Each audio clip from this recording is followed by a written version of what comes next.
محترم بھائیوں، اسی مناسبت سے ابھی کچھ وقت، بالکل مختصر وقت کے بعد انشاءاللہ العزیز رمضان المبارک کا چاند نظر آنے والا ہے۔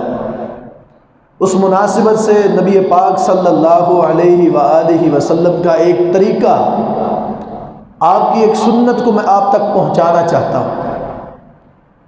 ان طلحہ بن عبید اللہ رضی اللہ تعالی عنہ قال كان اذا رأى الهلال قال اللهم أهله علينا باليمن والإيمان والسلامة والإسلام ربي وربك اللہ، کہ نبی پاک صلی اللہ علیہ وآلہ وسلم جب بھی نیا چاند دیکھتے، جب مہینہ اسلامی مہینے کا آغاز ہوتا، مہینہ سٹارٹ ہوتا، مہینہ شروع ہوتا، آپ صلی اللہ علیہ وآلہ وسلم جب چاند کو دیکھا کرتے، آپ صلی اللہ علیہ وآلہ وسلم یہ دعا پڑھا کرتے تھے، ان کلمات کو ادا کیا کرتے: اللہم اہلہ علینا بالیمن والایمان والسلامۃ والاسلام ربی وربک اللہ، اے اللہ اس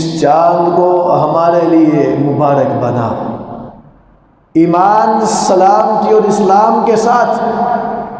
اور اللہ کے نبی پاک صلی اللہ علیہ وسلم کہا کرتے تھے: اے چاند، تیرا اور میرا رب ایک اللہ ہے۔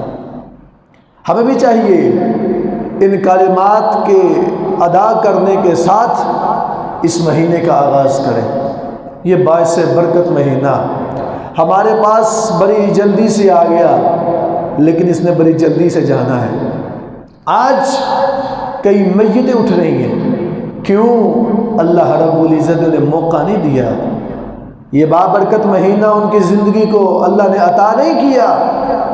اگر اللہ ہمیں یہ بابرکت مہینہ عطا کرتے ہیں، اس مہینے کو ہم غنیمت جانتے ہوئے اس سے فائدہ اٹھائیں، اپنے آپ کو اپنے رب کے قریب کریں۔